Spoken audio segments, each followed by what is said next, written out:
Otávio, quão corporativista vai ser a LERJ, você acha, diante dessas evidências? Não, vão ser contra a prisão. Vão liberar o Bacelar. O clima é de medo, é de pânico no mundo político do Rio de Janeiro, porque o Bacelar deixou, né, foi apreendido o celular do Bacelar e não estava zerado. Então ninguém sabe exatamente o que tem no celular do Bacelar. Esse celular, para mim, é o que vai definir a eleição de 2026. A eleição de 2026 para governador do Rio de Janeiro está dentro do celular do Bacelar. Ponto número 1. Rapidamente, eu posso contar como é que foi a prisão do Bacelar? Rapidamente, de forma demorada. O superintendente da Polícia Federal, Fernando Galvão, ele recebeu, né, a determinação da Justiça de prender o Bacelar e tinha as hipóteses: prendê-lo na LERJ, prendê-lo no prédio dele, na casa, prendê-lo na rua. Ele considerou que as três eram muito arriscadas e preferiu o seguinte: marcou uma reunião, ligou para o presidente da Assembleia, só pode estar aqui amanhã, 9 horas.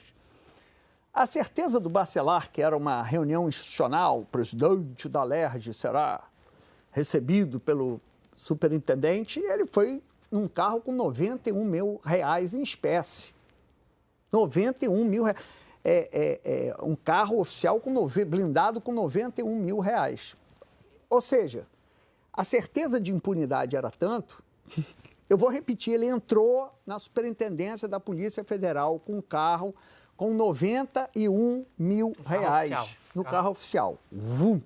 Para lá, sobe e o Galvão fala: olha, eu poderia prendê-lo na LERJ, eu poderia prendê-lo em casa, eu poderia prender na rua, mas isso seria uma exposição grande, arriscado. Eu quero fazer um comentário aqui, abrir um parênteses. Isso é uma prática da Polícia Federal dos últimos tempos que eu acho que a gente tem que elogiar.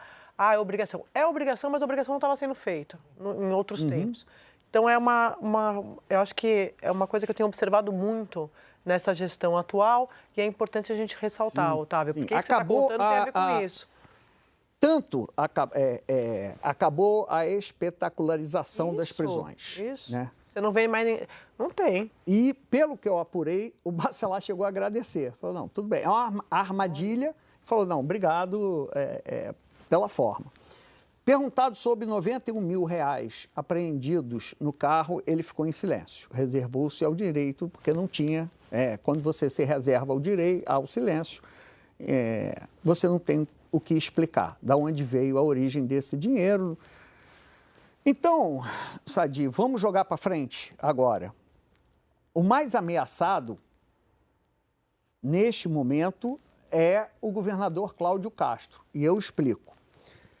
Há uma ação no Tribunal Superior Eleitoral sobre a cassação dos mandatos de Bacelar e Cláudio Castro por um desvio de R$1 bilhão no CEPERJ, que é o IBGE do Rio de Janeiro. Na verdade, aí tem umas... Por exemplo, o Cláudio Castro, em março, baixou um decreto que tornou a CEPERJ executoras de programas sociais. É como se o IBGE tivesse virado e, com isso, permitiu que esse R$1 bilhão transitasse pelo CEPERJ. Então, o Bacelar aí foi julgado na Justiça Eleitoral do Rio de Janeiro e, por 3-2, salvaram o mandato do Cláudio Castro e do Bacelar. 3-2, um voto só.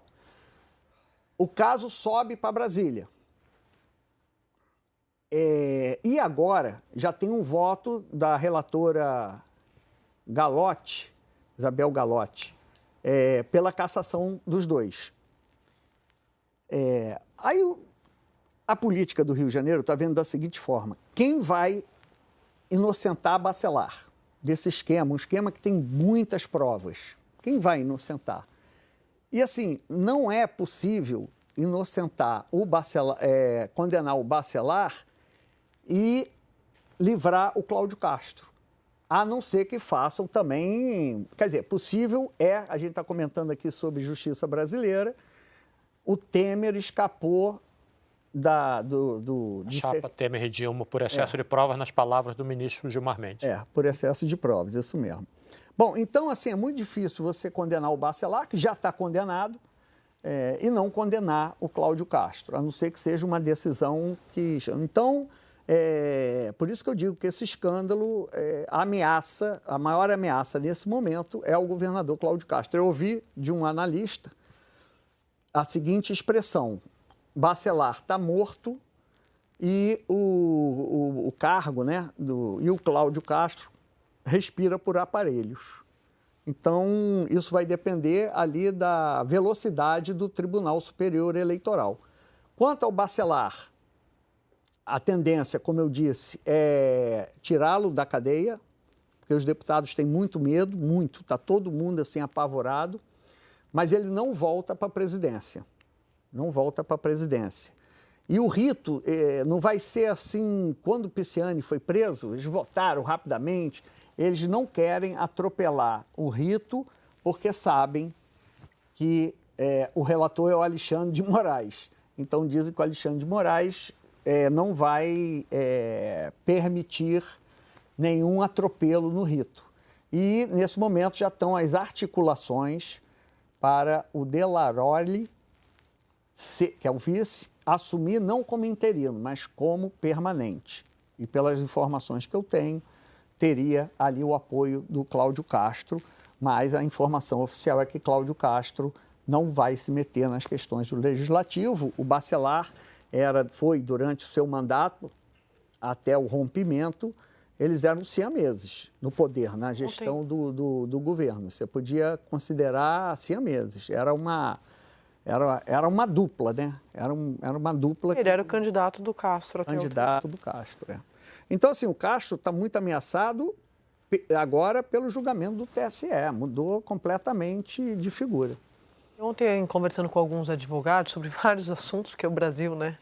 Você conversa fantasma. Não, você conversa com um advogado, você apura 5 casos, e alguns desses me contando, convergindo para a mesma informação, de que o Bacelar teria procurado advogado que também atua para o Cláudio Castro. Então é importante essa informação, vamos ver se de fato vai se oficializar, mas essa movimentação de bastidor de advogados, ela é comum, mas não deixa de ser curioso o mesmo advogado ser procurado. Os partidos de esquerda da Assembleia votaram no Bacelar para a presidência. Foi um fato inédito, porque...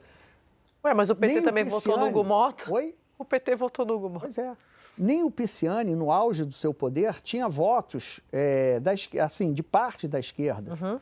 O PSOL votou no Bacelar, todo. Então, ele foi o primeiro presidente, se eu não me engano, a ter unanimidade. Nem o Pisciani tinha. O PSOL sempre batia. Você tinha deputados ali. Você tinha o Freixo pelo PSOL, Luiz Paulo, que era PSDB. Você tinha vozes no PT criticando o Pisciani. Hoje, isso eu não vejo. Só um deputado, foi ontem, o De Laroli assumiu, tocou a sessão, porque ainda se nada tivesse acontecido. Ele não tinha sido comunicado. Aí não está errado, não, porque oficialmente não estava comunicado. E fala assim: olha, as manifestações sobre o que está acontecendo, depois, pela informação que eu tenho, eu estou checando aqui, só um deputado, Flávio Serafim, falou sobre sobre o ocorrido. O governador Cláudio Castro até agora também não falou sobre o ocorrido. Então, assim, há um silêncio absoluto no mundo político do Rio de Janeiro, e aí a opinião minha, CPF final 700, é medo. E medo do celular, do que pode constar no celular do Bacelar. E medo do que o Bacelar pode fazer se ele quiser voltar a ser presidente. E a Assembleia, pelo acordo, já decidiu, isso eu posso garantir, que ele não volta para a presidência para não contrariar o STF.